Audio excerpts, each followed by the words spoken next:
जय Hind dear student. इस lecture में हम लोग डिस्कस करने वाले हैं force between parallel wire carrying current या डेफिनेशन ऑफ एम्पीयर। तो फोर्स बिटवीन पैरेलल वायर का मतलब क्या है कि अपने पास सपोज कर लेते हैं कि कोई एक करंट कैरिंग कंडक्टर है। ये क्या है? करंट कैरिंग कंडक्टर है और इसमें जो करंट फ्लो हो रहा है वो I1 फ्लो हो रहा है। तो अगर मैं इस वायर के राइट हैंड साइड पर मैग्नेटिक फील्ड किसी भी पॉइंट पर अगर मैं फाइंड करूं तो हमको ये लगेगा कि मैग्नेटिक फील्ड लाइंस कैसे जा रही हैं, इनवर्ड जा रही हैं। इसके राइट हैंड साइड पर मैग्नेटिक फील्ड कैसे जा रही हैं, इनवर्ड जा रही हैं और परपेंडिकुलर टू द स्क्रीन, जो कि स्क्रीन पर ऐसे दिख रहा होगा, ये परपेंडिकुलर टू द स्क्रीन। ये मैंने मैग्नेटिक फील्ड बनाया और ये जो मैग्नेटिक फील्ड है इसे हम कह रहे हैं कि ये फर्स्ट वायर, ये जो वायर है हमारा, ये जो वायर है 1, इसकी वजह से मैग्नेटिक फील्ड है। तो हम ये कह रहे हैं कि ये B1 मैग्नेटिक फील्ड है। और इस वायर के अगर मैं राइट हैंड साइड पर इस मैग्नेटिक फील्ड की बात करूँगा तो यहाँ पर परपेंडिकुलर और अपवर्ड डायरेक्शन में, यानी कि कुछ इस तरीके से ये मैग्नेटिक फील्ड इस तरीके से होगा। यहाँ पर ये मैग्नेटिक फील्ड है, इस वायर के राइट और लेफ्ट में इस तरीके से मैग्नेटिक फील्ड होगा, ये इस तरीके से होगा। लेकिन यहाँ पर हमको क्या देखना है कि दो वायर होना चाहिए, क्योंकि फोर्स बिटवीन पैरेलल वायर का मतलब दो या दो से ज़्यादा वायर होना चाहिए। सिंगल वायर को क्या पैरेलल बोलेंगे? तो सेकंड वायर है अपने पास और वो सेकंड वायर सपोज कर लेते हैं कि ये है अपने पास, और सेकंड वायर में करंट जो फ्लो हो रहा है वो कितना हो रहा है? I2। अब अगर ये भी करंट कैरिंग कंडक्टिंग वायर है तो ये भी क्या करेगा? मैग्नेटिक, हाँ एक चीज़ और, अगर ये B1 है, ये B1 है तो B1 की वजह से यहाँ मैग्नेटिक फील्ड जो होगी वो μ0/2πI1 और इससे इस पॉइंट पर अगर मैं कैलकुलेट कर रहा हूँ, मान लो इस पॉइंट पर, तो इससे ये अगर ये R डिस्टेंस पर है तो हम ये कह सकते हैं कि ये R हो जाएगा। कितना हो जाएगा? ये कैपिटल R मान लो या स्मॉल r मान लो, आपकी मर्जी। तो अगर ये भी करंट कैरिंग कंडक्टिंग वायर है, ये ब्लू वाला करंट कैरिंग कंडक्टिंग वायर है और इसमें I2 करंट फ्लो हो रहा है, तो इसकी वजह से भी मैग्नेटिक फील्ड बनेगी। इस वायर के लेफ्ट हैंड साइड में यहाँ पर जो मैग्नेटिक फील्ड होगी वो डॉट से होगा। किससे होगा? डॉट से होगा। मैं उसे डॉट पॉइंट से दिखा रहा हूँ, ये डॉट पॉइंट से। अच्छा, करंट की वैल्यू सेम है, I2 करंट है, तो यूनिफॉर्म मैग्नेटिक फील्ड होगा इसके चारों ओर, यूनिफॉर्म मैग्नेटिक फील्ड होगा। ये यूनिफॉर्म मैग्नेटिक फील्ड मैंने बना दिया, ठीक है। और इस वायर के राइट हैंड साइड में फिर क्या होगा? क्रॉस होगा, यानी कि इनवर्ड मैग्नेटिक फील्ड होगा, इनवर्ड मैग्नेटिक फील्ड होगा।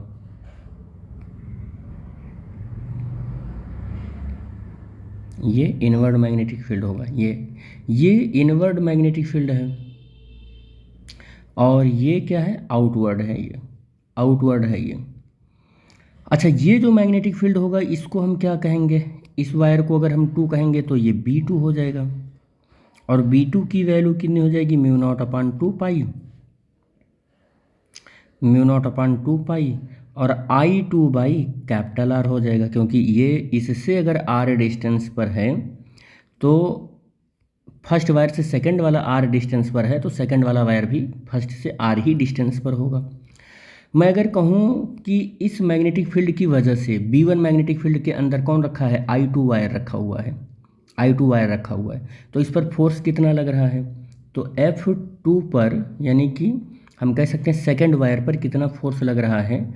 तो सेकंड वायर पर फोर्स लग रहा है I, कितना फोर्स लगेगा? I, और इस वाले वायर की में I2 और B हो जाएगा और L हो जाएगा। हम यहाँ पर इस वायर की लेंथ ले रहे हैं, इस वायर की क्या ले रहे हैं? लेंथ ले रहे हैं। यहाँ मैग्नेटिक फील्ड किसकी ले रहे हैं? फर्स्ट वायर की ले रहे हैं। मैग्नेटिक फील्ड किसकी ले रहे हैं? फर्स्ट वायर की ले रहे हैं, ठीक है। तो F2 = I2 और L और B1 की वैल्यू कितनी है? μ0/2πI1/R। तो हमें देखने को क्या मिलेगा कि सेकंड वायर पर इतना फोर्स लग रहा है, μ0/2πI1I2/R/L।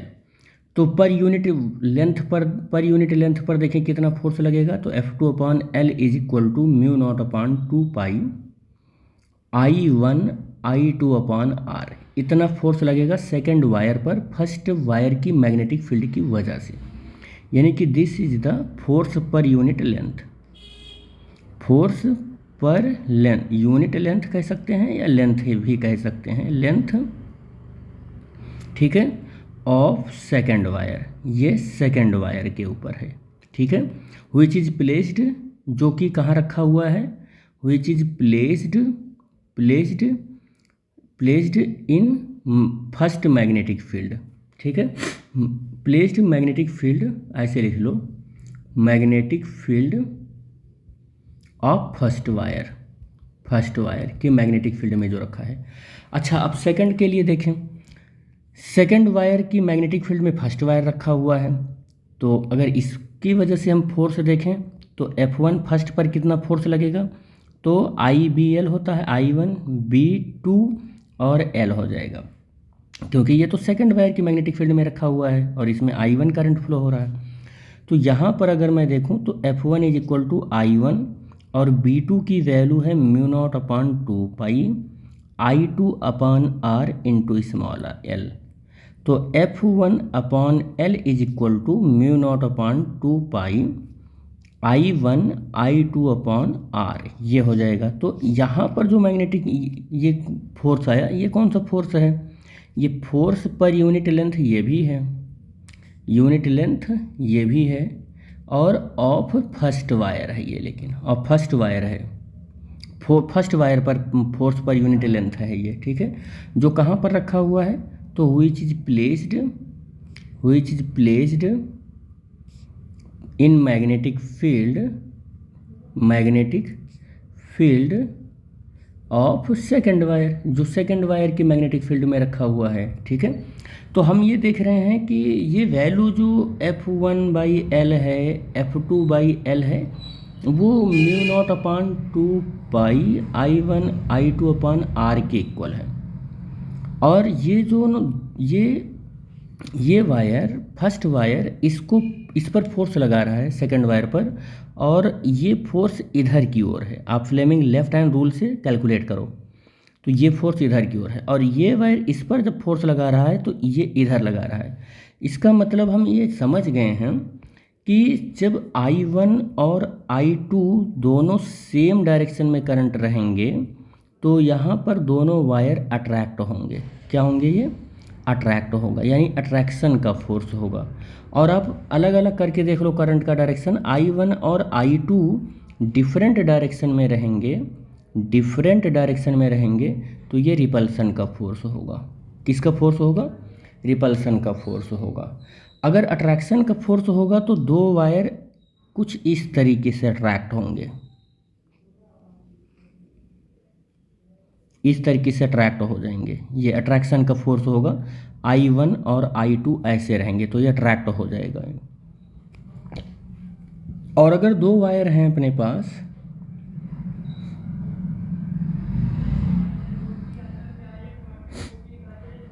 और I1 इस डायरेक्शन में है, मान लो I1 इस डायरेक्शन में है, I2 इस डायरेक्शन में है, तो अब ये वायर दोनों एक दूसरे से क्या होंगे, रिपेल होंगे, ये रिपल्सन का है।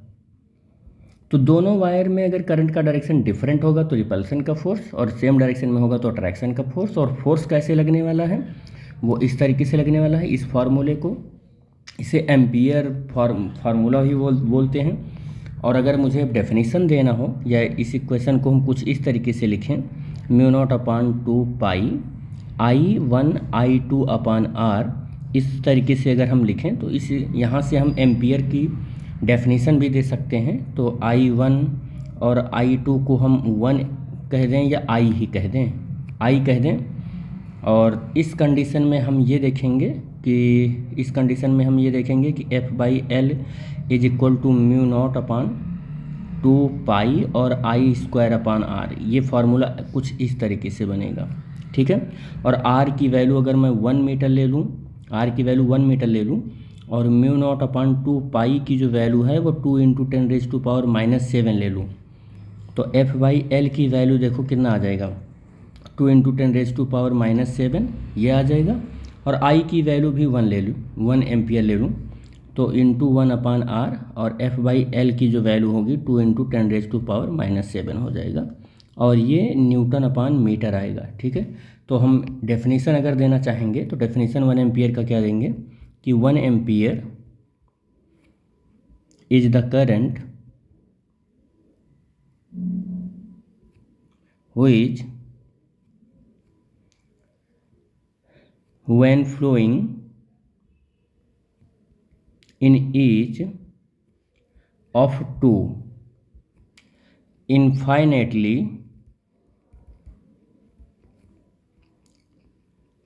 long parallel wire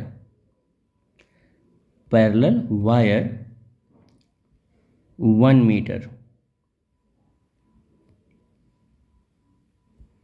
apart in vacuum produces between them a force of exactly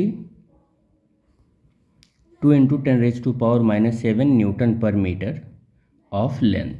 ये डेफिनेशन हो जाएगा, एम्पियर की डेफिनेशन हो जाएगी कि 1 एम्पियर यही है। 1 एम्पियर एक ऐसा करंट है जो किसी दो पैरेलल वायर में, इन्फाइनेटली लॉन्ग पैरेलल वायर में फ्लो होता है। वो दोनों वायर एक दूसरे से 1 मीटर के डिस्टेंस पर रखे हुए होते हैं, तो वो एक दूसरे के ऊपर 2 × 10⁻⁻7 न्यूटन पर मीटर का फोर्स लगाते हैं, तो उस वायर में फ्लो हो रही करंट को 1 एम्पियर बोलते हैं। तो this is the definition of 1 ampere बेटा। ठीक है, तो इस लेक्चर में यहीं तक, हम लोग मिलेंगे नेक्स्ट लेक्चर में। Thanks for watching the video. Thank you बेटा।